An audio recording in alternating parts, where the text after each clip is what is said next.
പള്ളിയിലൊക്കെ ഇപ്പോഴത്തെ അവസ്ഥ എന്താ ചെയ്യുന്നത്? ഇവിടെ തുറക്കുമ്പോൾ താഴേക്കൂടെ വെള്ളം വരികയാണ്. തജ്രീമിൻ തഹ്തിഹൽ അൻഹാറു എന്ന് ഖുർആനായത്ത് തോന്നുന്നു. താഴേക്കൂടെ വെള്ളം വരിക. മുകളിൽ തിരിച്ചാൽ മതി, താഴേക്കൂടെ വെള്ളം. അതാണ് പരിപാടി. എല്ലാ സൗകര്യം ചെയ്തു കൊടുക്കുക. നമ്മുടെ പള്ളികളിലൊക്കെ പള്ളി കമ്മിറ്റിക്കാരൊക്കെ എന്താ ചെയ്യാ? ആളുകൾക്ക് വേണ്ടുന്ന എല്ലാ സൗകര്യവും ചെയ്യാം. അതുകൊണ്ട് എന്തായി? കാല് ഇരുന്നിട്ട് വിരലുകൾ ഇടകോർത്ത് കഴുകുന്ന പരിപാടി വിരലുകൾ ഇടകോർത്ത് കഴുകുക ആരെങ്കിലും ചെയ്യുന്നുണ്ടോ? ഇപ്പൊ ഒന്നുമില്ല. ആ പരിപാടി പോയി. അവയവങ്ങൾ തേച്ച് കഴുകുക സുന്നത്ത് പോയി. ചുക്കിച്ചുളുങ്ങിയ ഭാഗങ്ങൾ സൂക്ഷിച്ച് കഴുകുക ആ സുന്നത്തും പോയി. അത്ര സുന്നത്തായി ഇപ്പൊ തന്നെ പോയത്. കരണ്ട് പോകുന്ന പോലെ സുന്നത്ത് പോവാൻ എല്ലാ സുന്നത്തുകളും ഇപ്പൊ എടുത്തെടുത്ത് അല്ലാഹു നമ്മളെ സാലിഹീങ്ങളെ ചേർക്കട്ടെ അല്ലേ? സുന്നത്തുകൾ എടുത്തു കളഞ്ഞു. എന്താ സംഭവിച്ചു പോയത്? നമ്മുടെ ഉമ്മത്തിന് ഇരുന്ന് ഒതുവെടുക്കുമ്പോ എന്തായി? ഇരിക്കുമ്പോഴത്തേക്കും ഇടത് കൈകൊണ്ട് റാഹത്തായിട്ട് വിരലുകൾ ഇടകോർത്ത് കഴുകും. ഇന്നത് ചെയ്യുന്നില്ല. ഇന്ന് കുനിയാൻ പോലും പറ്റാത്ത അവസ്ഥയിലേക്ക് നമ്മൾ എത്തി എന്നുള്ളതാണ്. അപ്പൊ സൗകര്യങ്ങൾ അധികരിപ്പിച്ചു കൊടുക്കുക. ഇവിടെ തിരിക്കുമ്പോ താഴെ ഷവറിൽ നിന്ന് ചീറ്റുന്ന പോലെ താഴെ കൂടെ വെള്ളം വരികയാണ്. അല്ലാഹു നമ്മളെ കാത്തു സംരക്ഷിക്കട്ടെ. വളരെ ശ്രദ്ധിക്കണം. പരിപാലക സമിതി അംഗങ്ങൾ ആരെങ്കിലും എന്റെ ശബ്ദം കേൾക്കുന്നുണ്ടെങ്കിൽ ഗൗരവത്തോടുകൂടി നിങ്ങൾ ശ്രദ്ധിക്കേണ്ട വിഷയമാണ്. സൗകര്യങ്ങൾ ചെയ്തോളി, പക്ഷെ അതൊക്കെ ഇസ്ലാമിന് ഘടകവിരുദ്ധമായി പോകരുത്. ശ്രദ്ധിക്കണം. പിന്നെ പല പള്ളികളിലും തുടക്കത്തിൽ ആദ്യം കയറുന്ന സ്ഥലത്തായിരിക്കും ഈ പറഞ്ഞ സൗകര്യം അകത്ത് ഇരുന്ന് സൗകര്യം ചെയ്തിട്ടുണ്ട്. അല്ലാഹു ബർക്കത്ത് ചെയ്യട്ടെ. ഇത് പ്രായമായ ആളുകൾക്കൊക്കെ ഒരു സൗകര്യം ചെയ്തതാണ്. ആയിക്കോട്ടെ. പക്ഷെ മൂത്രപ്പരയിൽ ചില മിക്ക പള്ളികളിലും ഇപ്പോൾ നിന്ന് മൂത്രമൊഴിക്കാനുള്ള സൗകര്യം മിക്ക പള്ളികളിലും കണ്ടുവരുന്നുണ്ട്. ആണുങ്ങൾക്ക് അങ്ങോട്ട് വന്നു കഴിഞ്ഞാൽ നിന്ന് നീട്ടിപ്പിടിച്ച് റാഹത്തായിട്ട് മൂത്രമൊഴിക്കാം. അതിന് പറ്റുന്ന സൗകര്യത്തിന് നല്ല റാഹത്തുള്ള മൂത്രപ്പുര പണിത് വെക്കുക. ആലോചിച്ചു. പള്ളി പരിപാലനം എന്ന് പറഞ്ഞാൽ അതല്ല, ഒരിക്കലും ചെയ്യാൻ പാടില്ല. കാരണം ഇവൻ ഇരുന്ന് മൂത്രമൊഴിച്ചുകൊണ്ടിരുന്നവനായിരിക്കും. നീ ഈ സൗകര്യം ചെയ്തതിന്റെ പേര് അവനിപ്പോ എന്തായി? അവൻ ഈ നിന്ന് മൂത്രമൊഴിക്കാൻ മെനക്കെട്. അതുകൊണ്ടുണ്ടാകുന്ന ബുദ്ധിമുട്ടെന്താ? ഈ സാധനം നീട്ടിപ്പിടിച്ച് മൂത്രമൊഴിക്കും. ഇത് തെറിച്ചിട്ട് ഇതിന്റേതാകുന്ന അംശം വസ്ത്രത്തിലോട്ട് ഇങ്ങോട്ട് റിട്ടേൺ വീഴ. ഇതുമായിട്ടാണ് നേരെ വന്ന് ഖത്തീബിനെ വന്ന് കെട്ടിപ്പിടിക്കുന്നത്. അസ്സലാമു അലൈക്കും. അതോടെ ഏകദേശം തീരുമാനമായി. ഖത്തീബിന്റെ ഡ്രസ്സേലുമായി നാട്ടുകാരുടെ മുഴുവൻ നിസ്കാരവും പോവും. ഇവൻ ഒറ്റ ഒരുത്തം കാരണമാണ്, ഈ കാണിച്ച ചെയ്തി കാരണമാണ്. അതുകൊണ്ട് നിന്ന് മൂത്രമൊഴിക്കാനുള്ള സൗകര്യമുള്ള ബാത്റൂമുകളൊന്നും സത്യം പറഞ്ഞാൽ ചെയ്യരുത്. അവനവന് അതുപോലെ ആരോഗ്യസ്ഥിതി ബുദ്ധിമുട്ടൊക്കെ ആണെങ്കിൽ നിങ്ങൾ നിങ്ങളുടെ വീട്ടിൽ ചെയ്തോളൂ. പൊതുവായിട്ടുള്ളതിൽ ചെയ്തു വെക്കരുത്. കാരണം ഇരുന്ന് ചെയ്തുകൊണ്ടിരിക്കുന്ന ആളുകൾക്ക് വരെ ഇത് കാണുമ്പോൾ അത് ഇഷ്ടം വരും. പിന്നെ അതിനോട് താല്പര്യവും. ഇന്ന് നിസ്സാരമാക്കാണല്ലോ ഈ മൂത്രമൊക്കെ. ഈ നിന്ന് മൂത്രം ഒഴിക്കുമ്പോൾ അതിന്റെ ഒരു അനുഭവം, ഒരു ചെറിയ തുള്ളി നമ്മുടെ വസ്ത്രത്തിൽ ധരിച്ചാൽ തീർന്നു. കാരണം നിസ്കരിക്കുമ്പോ എന്തെല്ലാം ശുദ്ധിയാകണം. ശരീരം ശുദ്ധി വേണം, വസ്ത്രം ശുദ്ധി വേണം, നമ്മൾ നിസ്കരിക്കുന്ന സ്ഥലം ശുദ്ധി വേണം, അവിടെ വിരിച്ചിരിക്കുന്ന മുസല്ല ശുദ്ധി വേണം. ഒക്കെ ശുദ്ധിയാണ്. ഇതിലേതെങ്കിലും ഒന്ന് നെജസ് വന്നാൽ പോയി. മൂത്രം ഒഴിച്ചിട്ട് ഇങ്ങോട്ട് വരുമ്പോ സമയത്ത് പാൻസിന്റെ സിപ്പ് മാത്രം തുറന്നു മൂത്രമൊഴിച്ചു. നിന്ന് മൂത്രമൊഴിക്കുന്നവൻ എങ്ങനെയൊക്കെ ഇനി കാണിച്ചെന്ന് പറഞ്ഞാലും സിപ്പിട്ട് അടയ്ക്കുന്ന സമയത്ത് ഒരു തുള്ളി എന്താവും അവന്റെ ആ വസ്ത്രത്തിലേക്ക് ഒരു തുള്ളി എത്തിയാൽ മതി. നിസ്കാരം പോയി. ഇനി തറാവീഹ് 20 അല്ല 300 റക്അത്ത് നിസ്കരിച്ചെന്ന് പറഞ്ഞാലും നിന്റെ നിസ്കാരം അല്ലാഹു കബൂലാക്കും. കാരണം നിസ്കാരത്തിൽ എന്ത് നിബന്ധനയാണ്? ഷർത്തുപ്പെട്ടതാണ്, ശുദ്ധി നിർബന്ധമാണ്. വളരെ ശ്രദ്ധിക്കേണ്ട വിഷയമാണ്. ഒരു ഹദീസ് തന്നെ ഉണ്ടല്ലോ. നബിയനാ റസൂലുള്ളാഹി സ്വല്ലല്ലാഹു അലൈഹി വസല്ലം പരിശുദ്ധമായ മദീന പള്ളിയുടെ ജന്നത്തുൽ ബഖീയിലൂടെ നടന്നു പോകുമ്പോൾ രണ്ടുപേരെ ഖബറിൽ ശിക്ഷിക്കുകയാണ്. ആദരവായ പ്രവാചകൻ പറയുകയാണ്, ഇന്നഹുമാ ലയുഅയബാനി ഫീ ഖബരിഹിമാ. രണ്ടാളുകൾ അവരുടെ ഖബറിൽ ശിക്ഷിക്കുകയാണ്. സഹാബ ഖബറിൽ ശിക്ഷയാണ്, ഖബറിൽ അദാബാണ്. ഭൂമിക്കടിയിലുള്ള കാര്യങ്ങൾ ഭൂമിയുടെ പുറത്ത് നിന്നുകൊണ്ട് നോക്കി മനസ്സിലാക്കാൻ സാധിച്ച പ്രവാചകർ ഉള്ളത് കൊണ്ടാണ് ആ ഖബറാളുകളുടെ അവസ്ഥ റസൂലുള്ള വിശദീകരിക്കുന്നത്. സഹാബത്ത് ചോദിക്കുകയാണ്, നബിയേ എന്താണ് കാര്യം റസൂലേ? അല്ലാഹുവിന്റെ റസൂൽ പറയുകയാണ്, ഒന്നാമത്തെ ആള് മൂത്രമൊഴിച്ചാൽ നല്ലതുപോലെ ശുചീകരിക്കാറില്ല, ധൃതി കാണിച്ചു പോകുന്നവനാണ്. അവന്റെ ശരീരത്തിലേക്ക് വസ്ത്രത്തിലേക്ക് നജസ് പുരളുകയാണ്. അതുമായി നടക്കുന്നവൻ, അതുമായി നിസ്കരിക്കുന്നവൻ, അവനാണ് ഈ ഖബറിൽ ശിക്ഷ അനുഭവിക്കുന്നത് എന്ന് നബിയുനാ റസൂലുള്ളാഹി. രണ്ടാമത്തെ ആളോ അവൻ നബീമത്തുമായി നടക്കുന്നവനാണ്, എന്റെ പേരെയാണ് ഖബറിൽ ശിക്ഷിച്ചതായി ഞാൻ കാണുന്നത് എന്ന് ഹബീബുനാ റസൂലുള്ളാഹി. 1400 വർഷം മുമ്പ് അല്ലാഹുവിന്റെ റസൂൽ ഈ രീതിയിൽ സമുദായത്തെ ഉത്ബോധനപ്പെടുത്തിയെങ്കിൽ ഈ രണ്ട് വിഷയവും ഗൗരവമാണ്. ഖബറിൽ പോയി സുഖമായിട്ട് കിടക്കാൻ പറ്റൂല, അവിടെ പോലും സന്തോഷം കിട്ടൂല. അതുകൊണ്ട് മൂത്രമൊക്കെ ഒഴിച്ചാൽ നല്ല റാഹത്തായിട്ട് വൃത്തിയായിട്ട് കഴിക്കും, ഒരു ധൃതിയും കാണിക്കണ്ട. അതിനൊരു 2 മിനിറ്റ് എടുത്താലും കുഴപ്പമില്ല. അല്പം പ്രായമായവരൊക്കെ എന്താവും മൂത്രസഞ്ചിയിൽ നിന്ന് അവന്റെ മൂത്രനാളിയിലൂടെ പുറത്തേക്ക് വരാൻ വേണ്ടി ഒരല്പം ടൈം എടുക്കും. അപ്പൊ ധൃതി പിടിച്ചുകൊണ്ട് പോരണ്ട.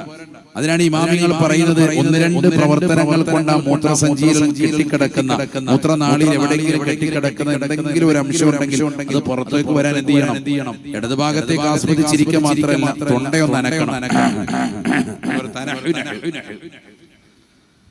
ഈ തൊണ്ടനക്കലൂടെ അത് പുറത്തു പോകും. ഇസ്തിബ്റാ എന്നാണ് ഇമാമികൾ അതിനെ പറയാം. അല്ലെങ്കിൽ ചെറുതായിട്ട് എന്ത് ചെയ്യണം? ശരീരത്തിലെ വസ്ത്രത്തിലൊന്നും പുരളാതെ പതുക്കെ അങ്ങോട്ടും ഇങ്ങോട്ടും 2 അടിയൊന്നും നടക്കണം മൂത്രപ്പുരയിൽ തന്നെ. അപ്പൊ ആ അല്പം എന്താ ഉള്ളത് കെട്ടിക്കിടക്കുന്നത് പ്രായമുള്ളവർക്കറിയാം. പക്ഷെ പുതിയ തലമുറ മനസ്സിലാക്കാൻ വേണ്ടി പറയാം, നമ്മൾ ഈ തൊണ്ടയനക്കൽ ഇപ്പൊ ഇല്ല, ഇതുള്ളത് ഇപ്പൊ എപ്പോഴാണ്? തഹിയ്യാത്തിലാണ് ഇമാം ഒരല്പം വൈകി പോയ ഈ തൊണ്ടയനക്കൽ നമ്മൾ അങ്ങോട്ട് വെച്ചു.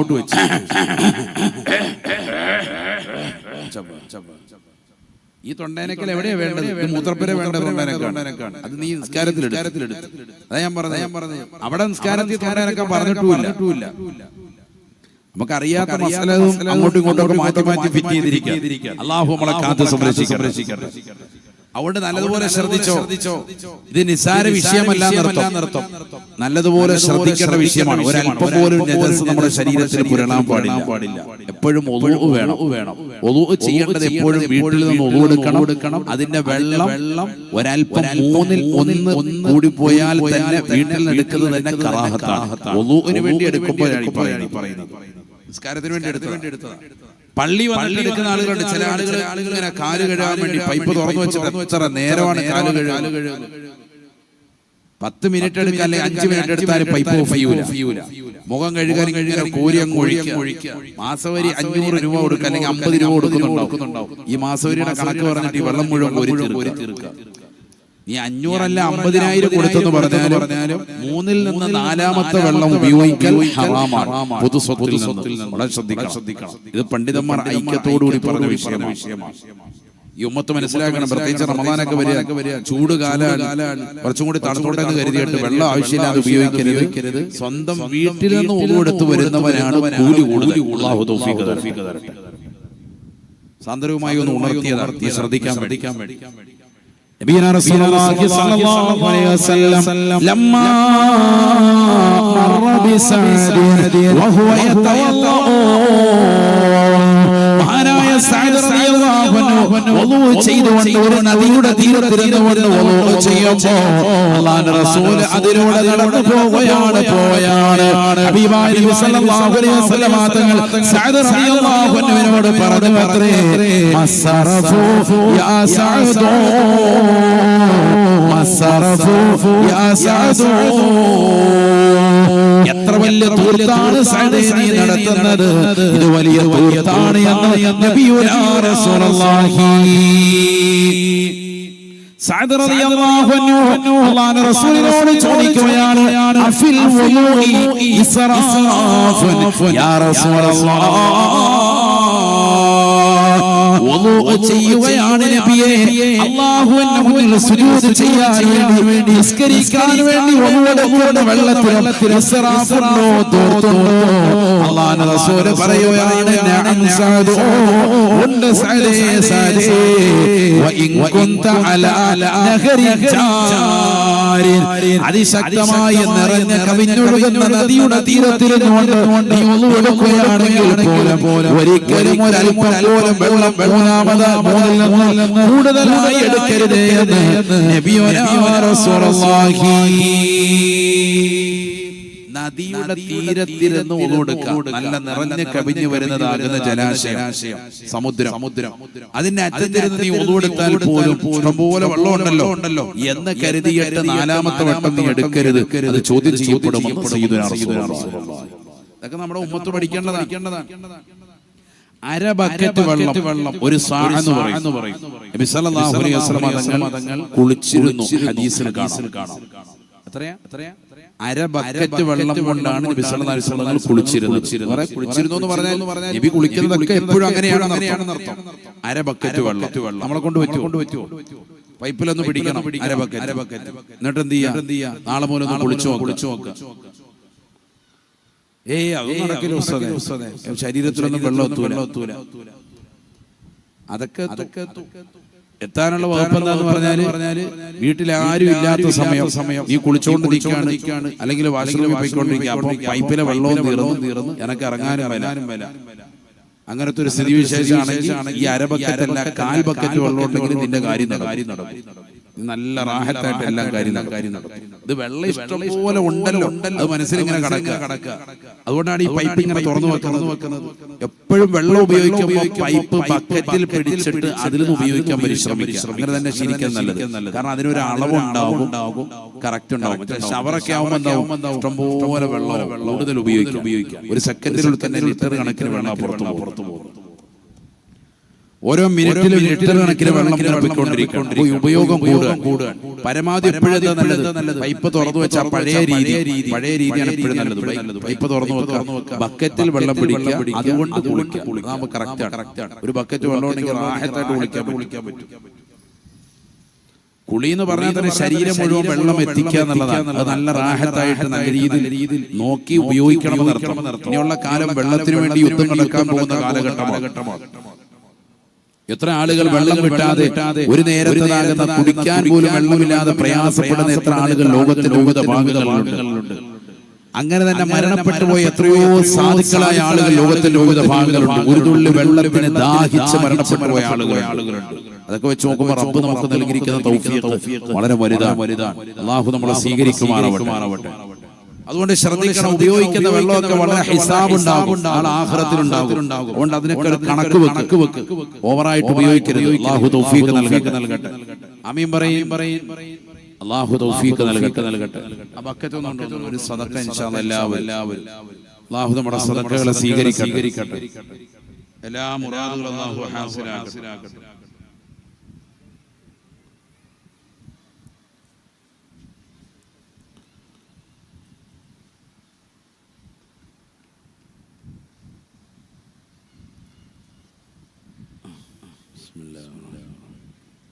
എല്ലാവരും ഒരു സദഖ നൽകുക, അല്ലാഹു സ്വീകരിക്കട്ടെ. നമ്മുടെ സഫ്വാനൊക്കെ എത്തിയിട്ടുണ്ട്. അതാ പിന്നെ തിരിച്ചേക്കാൻ ഹാജിയാർ വന്നു കഴിഞ്ഞാൽ പിരിക്കണം. മിത്തബയിൽ അല്ലാഹു ബർക്കത്ത് ചെയ്യട്ടെ. ഇവിടെ ശ്രദ്ധിക്കുക, നല്ലതുപോലെ ശ്രദ്ധിക്കുക. അല്ലാഹു നമ്മളെ സ്വീകരിക്കട്ടെ.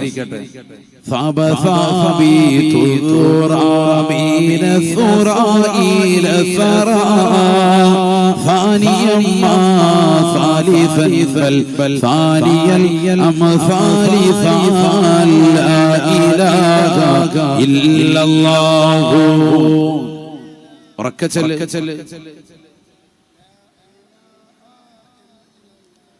അല്ലാഹുവേ ഞങ്ങളുടെ സദഖ നീ സ്വീകരിക്കണേ അല്ലാഹ്. ഇബാദത്തുകളെ കബൂലാക്കണേ അല്ലാഹ്. പോരായ്മകളെ പരിഹരിക്കണേ അല്ലാഹ്. വിഷമങ്ങളെ പ്രയാസങ്ങളെ മാറ്റണേ അല്ലാഹ്. അപകടങ്ങളെ തൊട്ട് ദുരിതങ്ങളെ തൊട്ട് ദുരന്തങ്ങളെ തൊട്ട് വിപത്തുകളെ തൊട്ട് കാലവിപത്തുകളെ തൊട്ട് കാവൽ നൽകണേ അല്ലാഹ്. ഹലാലായ സാമ്പത്തികം നീ നൽകി അനുഗ്രഹിക്കണേ അല്ലാഹ്. നൽകിയിട്ടുള്ള സമ്പത്തിൽ വർദ്ധനവ് നൽകണേ അല്ലാഹ്. കണ്ണീർ വെക്കുന്നവരുടെ കണ്ണീരിനെ തൊട്ട് അസൂയാലുകളുടെ അസൂയ തൊട്ട് മാരണം ചെയ്യുന്നവരുടെ മാരണങ്ങളെ തൊട്ട് കാക്കണേ അല്ലാഹ്. നൽകിയിട്ടുള്ള എല്ലാ നിഅമത്തുകളും നിലനിർത്തണേ അല്ലാഹ്. അത് കൂടുതൽ വിശാലമാക്കി അനുഗ്രഹിക്കണേ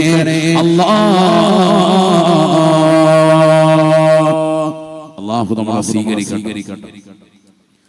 അപ്പൊ നിസ്കാരം കറക്റ്റ് ആക്കിയിട്ടാണ് റജബ് മാസത്തെ നാം ഗൗനിക്കണം. നിസ്കാരം കറക്റ്റ് ആയിരിക്കണം. നമ്മുടെയൊക്കെ നിസ്കാരം കറക്റ്റ് ആണോ എന്ന് ശ്രദ്ധിക്കും. തഹജ്ജുദ് നമസ്കാരം എത്ര പേര് ഇപ്പോൾ പതിവാക്കുന്നുണ്ട്? ഒന്ന് കൈയുയർത്തിക്ക്. എത്ര പേര് പതിവാക്കാത്തവർ വെറുതെ കള്ളം പറഞ്ഞ് കൈയുയർത്തണ്ട. വെറുതെ ആഖിറത്തിൽ അടങ്ങേറുണ്ടാവും. ഡെയിലി കറക്റ്റായി നിസ്കരിച്ചു പോരുന്ന തഹജ്ജുദ് നിസ്കരിക്കുന്ന ആളുകൾ എത്ര പേരുണ്ട്? അല്ലാഹു നമ്മളെ സാലിഹീങ്ങളെ ചേർക്കട്ടെ. ഒരു 3-4 പേരുണ്ട്. അല്ലാഹു സ്വീകരിക്കട്ടെ.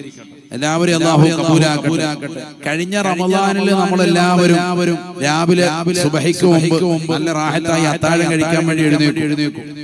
എന്നിട്ട് തഹജ്ജുദ് നിസ്കരിക്കും. അങ്ങനെ നിസ്കരിച്ചിരുന്ന ആളുകൾ എത്ര പേരുണ്ട്? അന്ന് നിസ്കരിച്ചു എത്ര പേരുണ്ട്? നിസ്കരിച്ച ആളുകൾ മുമ്പ് മനസ്സിലായില്ല. നോമ്പ് പിടിക്കാൻ വേണ്ടി രാവിലെ എന്ത് ചെയ്യും? അത്താഴം കഴിക്കാൻ വേണ്ടി എഴുന്നേൽക്കുമല്ലോ. കഴിച്ചതിന് ശേഷം ആ സമയത്ത് തഹജ്ജുദ് നിസ്കരിച്ച ആളുകൾ എത്ര പേരുണ്ട്? കൈയുയർത്തി. കഴിഞ്ഞ റമദാൻ എത്ര പേരുണ്ട്?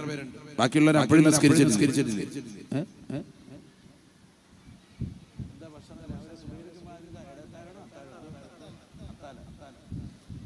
അത്താഴം കഴിക്കാൻ വേണ്ടി രാവിലെ എഴുന്നേറ്റിട്ട് വരത്തില്ലേ? ആ സമയത്ത് നിസ്കരിച്ച എത്ര പേരുണ്ട്? തഹജ്ജുദ് നിസ്കരിച്ച ആളുകൾ കൈയുയർത്തി. ഇനി അതല്ല വേറെ വല്ലാണോ പറയുന്നത് അറിയാം. അല്ലാഹു നമ്മളെ സാലിഹീങ്ങളെ ചേർക്കട്ടെ. കൈയുയർത്താൻ മടിയുണ്ട്. കാരണം എന്താന്ന് പറഞ്ഞാൽ രാവിലെ ഇനി വേറെ വല്ലതും പറയാനാണോ പേടിച്ചിട്ട് ആ നിസ്കരിന്ന് പറഞ്ഞ കൈയുയർത്തിയവർക്കൊക്കെ അല്ലാഹു പ്രത്യേകം ബർക്കത്ത് ചെയ്യട്ടെ. ആമീൻ പറയും സഹോദരങ്ങളെ. അല്ലാഹു ബർക്കത്ത് ചെയ്യട്ടെ. നമ്മൾ കഴിഞ്ഞ റമദാനിൽ തുടങ്ങിയ മിക്ക നന്മകളും നമ്മുടെ കുടുംബങ്ങളൊക്കെ ഉപേക്ഷിച്ചു പോയി. ഇപ്പൊ ഈ റമദാനിൽ മുമ്പ് വരെ ഏതൊക്കെയാ തുടർത്തിയെന്ന് പറഞ്ഞാൽ ഒന്നുമില്ല. ആകെ ഉള്ളത് സുബഹിക്ക് ശേഷം കിടന്ന് ഉറങ്ങാൻ. ബാക്കിയൊക്കെ എടുത്തു പോയി. എല്ലാ നന്മകളും പോയി. തഹജ്ജുദില്ല, ദുഹാ നമസ്കാരം ഇല്ല, വിത്ർ നിസ്കാരം ഇല്ല. വിത്ർ 3 റക്അത്ത് നിസ്കരിച്ചു റമദാനിൽ തറാവീഹിനോടൊപ്പം. അതുണ്ടോ? അതില്ല. അതെടുത്തു പോയി. ദുഹാ നിസ്കരിച്ചിരുന്നു 2 റക്അത്ത് റമദാനിൽ. അതും പോയി. തഹജ്ജുദ് നിസ്കരിച്ചിരുന്നു. അത്താഴം കഴിക്കാൻ വേണ്ടി എഴുന്നേറ്റിട്ട് അതും പോയിട്ട്. ഒരു നന്മയും നമ്മളിലില്ല. ഏറ്റവും വലിയ ശ്രേഷ്ഠതയുള്ള സുന്നത്ത് നമസ്കാരമാണ് തഹജ്ജുദ്. അല്ലാഹു പതിവാക്കാൻ തൗഫീഖ് നൽകട്ടെ. അതൊക്കെ ഇപ്പോഴേ തുടങ്ങണം. എങ്കിലേ റമദാൻ നമുക്ക് അനുകൂലമാവുള്ളൂ. നബിയനാ റസൂലുള്ളാഹി സ്വല്ലല്ലാഹു അലൈഹി വസല്ലം തങ്ങൾ ദുആ ചെയ്യുകയാണ്. അല്ലാഹുവിന്റെ റസൂൽ സ്വല്ലല്ലാഹു അലൈഹി വസല്ലം തങ്ങൾ സ്വഹാബത്തിനോട് പറഞ്ഞുവല്ലോ, സല്ലു ബില്ലൈൽ വന്നാസു നിയാം തദ്ഖുലുൽ ജന്നത ബിസലാം. രാത്രിയിലുള്ള തഹജ്ജുദ് പതിവാക്കണേ. ജനങ്ങൾ മുഴുവനും ഉറക്കിലേക്ക് പോകുമ്പോ ഉറക്കമൊഴിച്ചുകൊണ്ട് പടച്ചറപ്പിലേക്ക് പൊട്ടിക്കരഞ്ഞുകൊണ്ട് നിസ്കരിക്കുന്ന ഏതൊരു സഹോദരനോടോ സഹോദരിയോടോ തദ്ഖുലുൽ ജന്നത ബിസലാം. റാഹത്തായി സന്തോഷത്തോടുകൂടി സുരക്ഷിതമായി സ്വർഗ്ഗത്തിലേക്ക് കടക്കുമെന്ന് നബിയുനാ റസൂലുള്ളാഹി. നാളെ മഹ്ശറയിൽ വെച്ചുകൊണ്ട് അല്ലാഹു സുബ്ഹാനഹു വ തആല അവരെ പ്രത്യേകമായി വിളിച്ചുകൊണ്ട് അവരെ സ്വർഗ്ഗത്തിലേക്ക് കടക്കുമെന്ന് നബിയുനാ റസൂലുള്ളാഹി. ഏതെല്ലാം മുസ്ലിം സഹോദരങ്ങളുണ്ടോ സഹോദരിമാരുണ്ടോ പരിശുദ്ധമായ നമസ്കാരത്തെ ഗൗനിക്കുന്നവരുണ്ടോ ഒരു ദിവസം പോലും മുടങ്ങാതെ രാത്രി ഉറക്കിൽ നിന്ന് എഴുന്നേറ്റ് 2 റക്അത്തെങ്കിലും തഹജ്ജുദ് നമസ്കരിച്ചതായ ഏതൊരു മുസ്ലിമുണ്ടോ മുസ്ലിമത്തുണ്ടോ ആഖിറം രക്ഷയാണ്. ആദരവായ പ്രവാചകർ സ്വല്ലല്ലാഹു അലൈഹി വസല്ലം തങ്ങൾ പറഞ്ഞുവല്ലോ, വനുഫിഖ ഫിസ്സൂർ فإذا هم من الأجداث إلى ربهم ينسلون قالوا يا ويلنا من بعثنا من مرقدنا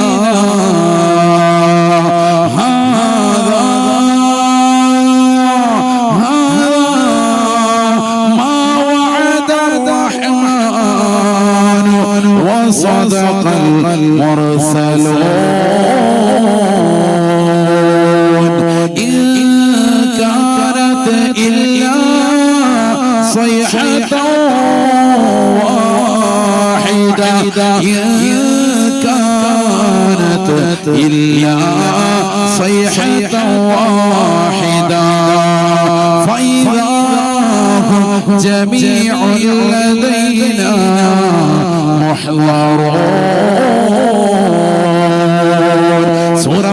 സൂറത്തിലൂടെ ഇസ്രാഫീൽ അലൈഹിസ്സലാമിന്റെ മൂന്നാമത്തെ ഊതോട് കടന്നു വരുമ്പോൾ ഭൂമി പിളർന്നുകൊണ്ട് ജനജനാ പുറത്തേക്ക് വരികയാണ്. ഖബറിൽ കിടക്കുന്ന മനുഷ്യനെ പുറത്തേക്ക് പുറപ്പെടുകയാണ്. അമ്മയാണ്, സഹോദരനാണ്, സഹോദരിയാണ്, അതിലുള്ളതാകുന്ന സഹോദരങ്ങളുണ്ട്, മുത്തബയിലുള്ള സഹോദരങ്ങളുണ്ട്, പുത്തൂരിലുള്ളവരുണ്ട്, മംഗലാപുരത്തുള്ള സഹോദരങ്ങളുണ്ട്, കർണാടകയിലെ വിവിധ ഭാഗങ്ങളിലുള്ളവരുണ്ട്, ലോകത്തിന്റെ വിവിധ ഭാഗങ്ങളിലുള്ളതായ മുസ്ലിമീങ്ങളുണ്ട്, അമുസ്ലിമീങ്ങളുണ്ട്. എല്ലാവരും ഖബറ് പിളർന്നുകൊണ്ട് പുറത്തേക്ക് വരുമ്പോൾ അവരിതാ ചോദിക്കുകയാണ് ആലോ യാ വൈലനാ മൻ ബഅസനാ മിൻ മർഖദിനാ. ഖബർ പിളർന്ന് പുറത്തേക്ക് വരുന്ന മനുഷ്യനെ ചോദിക്കുകയാണ് ആരാണ് ഞങ്ങളെ ഈ ഉറക്കിൽ നിന്ന് വിളിച്ചുണർത്തിയത്? നിദ്രയിലായിരുന്ന ഞങ്ങളെ ഈ ഉറക്കിൽ നിന്ന് വിളിച്ചുണർത്തിയത് ആരാണെന്ന് ചോദിക്കുമ്പോ അല്ലാഹു മലക്കുകൾ മുഖേന വ്യക്തമായ മറുപടി നൽകുകയാണ്.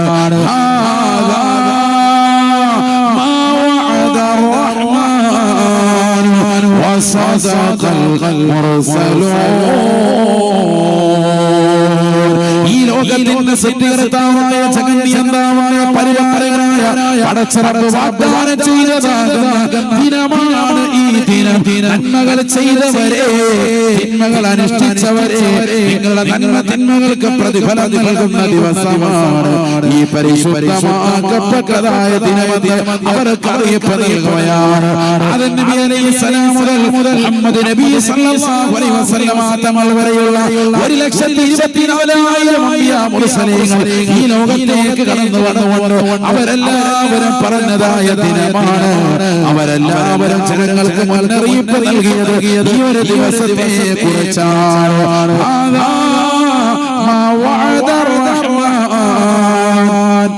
وصدق المرسلون إن كانت إلا صيحة واحدة. ഇസ്രാഫീൽ അലൈഹിസ്സലാമിന്റെ സൂറത്ത് കാഹളത്തിലൂടെ മൂന്നാമത്തെ അട്ടഹാസമാണ്. ആ ഒരൊറ്റ ഒച്ചപ്പാടിലൂടെ ജനങ്ങൾ മുഴുവനും വന്നുകൊണ്ട് മഹ്ശറിൽ ചോദിക്കുന്ന രംഗമാണ്. ഫൈദാ ജമീഉൽ ലദൈനാ മുഹ്ളറൂൻ. യാസീനിലൂടെ അല്ലാഹു ആ ലോകരെ പഠിപ്പിക്കുകയാണ്. ജനങ്ങൾ മുഴുവനും പടച്ചറബിന്റെ മുന്നിൽ വിറങ്ങലിച്ചുകൊണ്ട് മുട്ടിൽ കെട്ടിയ നിലയിലായി അല്ലാഹുവിൽ വന്നുകൊണ്ട് നമ്മുടെ ശിരസ്കരായി നിലകൊള്ളുകയാണ്. അല്ലാഹു ഖുർആനിലൂടെ തന്റെ ലോകരെ പഠിപ്പിച്ചുവല്ലോ. നബിയേ അന്ന് തങ്ങൾ ജനങ്ങളെ കാണുകയാണ് എങ്കിൽ ഫതറാ കുല്ല ഉമ്മത്തിൻ ജാസിയ മുട്ടിൽ കെട്ടിയ നിലയിലായി വിറങ്ങിരച്ചുകൊണ്ട് അല്ലാഹുവിന്റെ ദർബാറിൽ ജനങ്ങൾ വന്ന് പേടിച്ചുകൊണ്ട് നിലകൊള്ളുന്ന നബിയെ തങ്ങൾക്ക് കാണാൻ സാധിക്കമേ എന്ന് വിശുദ്ധമായ ഖുർആൻ. ഈ നിലയിൽ ജനങ്ങളെല്ലാം മഹ്ശറിലേക്ക് എത്തുകയാണ്. യൗമ യഖൂമു വൽ മലായികതു സഫാ ലാ യതകല്ലമൂൻ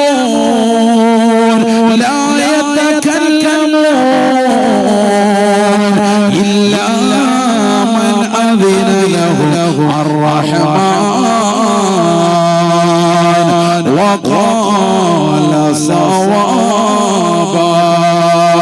അല്ലാഹുവിന്റെ സൈന്യമാകുന്ന മലായികത്തുകൾ ഇതാ കടന്നു വരുകയാണ്. ആ സൈന്യത്തിന്റെ എണ്ണം നമുക്ക് തന്നെ അറിയുകയില്ല. വമാ യഅലമു ജുനൂദ റബ്ബിക ഇല്ലാ ഹു. അല്ലാഹുവിന്റെ സൈന്യമാകുന്ന മലക്കുകളുടെ എണ്ണം അല്ലാഹുവിനല്ലാതെ ലോകത്തൊരു സൃഷ്ടിക്കും അറിയില്ല. സൃഷ്ടാവായ ഖാലിഖായ റബ്ബിനെ മാത്രമാണ് അവർ വണങ്ങുക. കോടി മലക്കുകളോട് അല്ലാഹുവിന്റെ മുന്നിൽ മഹ്ശറിലേക്ക് വന്നുകൊണ്ട് ഖിയാമത്ത് നാളിന്റെ സുന്നത്തിൽ സഫ് സഫായി അണിനിരക്കുകയാണ്. അല്ലാഹ് 1,24,000 മുർസലീങ്ങളുടെ പിന്നിലായി അതത് സമുദായക്കാർ കോടി ജനങ്ങൾ മുഴുവനും വരുകയാണ്. ഇന്നുള്ള നിരീശ്വരവാദികൾ മാത്രമല്ല, യുക്തിവാദികൾ മാത്രമല്ല, മുസ്ലിമീങ്ങൾ മാത്രമല്ല, അവിശ്വാസികൾ മാത്രമല്ല, ലിബറലിസത്തിന്റെ വക്താക്കൾ മാത്രമല്ല, ഫെമിനിസ്റ്റുകൾ മാത്രമല്ല, എല്ലാ ജനതയും അല്ലാഹുവിന്റെ കോടതിയിലേക്ക് എത്തുകയാണ്. ഒരാൾ പോലും ഒഴിയാത്ത തലമല്ലേ മഹ്ശറ, ഒരാൾ പോലും ഒഴിയാത്ത തലമല്ലേ മഹ്ശറ. എല്ലാവരും പടച്ച റബ്ബിന്റെ മുന്നിൽ വന്നുകൊണ്ട് പേടിച്ചരച്ചുകൊണ്ട് നിലകൊള്ളുന്നു. അല്ലാഹു മലക്കിനോട് പറയുകയാണ്, വിളിക്കടാ വിളിക്കടാ എന്റെ അടിമകളെ വിളിക്കടാ. ഫയുനാദാ മുനാദി. അല്ലാഹുവിന്റെ റസൂൽ പറയുകയാണ്, ഒരു മലക്കിതാ വിളിച്ച് ചോദിക്കുകയാണ്, അയ്നല്ലദീന കാനൂ തതജാഫാ ജുനൂബുഹും അനിൽ മളാജിഅ യദഊന റബ്ബഹും ഖൗഫൻ വതമഅ. രാത്രി ഉറങ്ങാതെ ഉറക്കിൽ നിന്ന് എഴുന്നേറ്റ് ചെയ്തുകൊണ്ട് കിബില നിർണയിച്ച് പാതിരാത്രി സമയത്ത് പൊട്ടിക്കരഞ്ഞുകൊണ്ട് തഹജ്ജുദ് പതിവാക്കിയിട്ടുള്ള ഏത് മുസ്ലിമാണ്, ഏത് മുസ്ലിമത്താണ്, പണ്ടുവാളിലുള്ള ഏതൊരു സഹോദരനാണ്, സഹോദരിയാ, ഈ സദസ്സിലുള്ളത് കടന്നു വരാൻ മലക്കുകൾ വിളിക്കുകയാണ്. നമ്മൾ കൂടിയതുപോലെ 4-5 പേര് കൂടിയിട്ടുള്ള മജ്‌ലിസല്ല, ആയിരങ്ങൾ ഒരുമിച്ചിട്ടുള്ള മജ്‌ലിസല്ല, കോടാനുകോടി ജനങ്ങൾ മുഴുവനും ഒരുമിച്ച് നിൽക്കുന്നതായ മഹ്ശറയിൽ അല്ലാഹു മലക്ക് മുഖേന വിളിച്ചു ചോദിക്കുകയാണ്, അയ്നല്ലദീന കാനൂ തതജാഫാ ജുനൂബുഹും അനിൽ മളാജിഅ. രാത്രി ഉറങ്ങാതെ ഉറക്കമൊഴിച്ചുകൊണ്ട് പടച്ച റബ്ബിലേക്ക് പൊട്ടിക്കരഞ്ഞുകൊണ്ട് നമസ്കരിച്ചതായ ഏതൊരു മുസ്ലിമത്തുണ്ട് അല്ലാഹു മലക്ക് മുഖേന ചോദിക്കുന്നു. ചില കൈകൾ ഉയരുകയാണ്.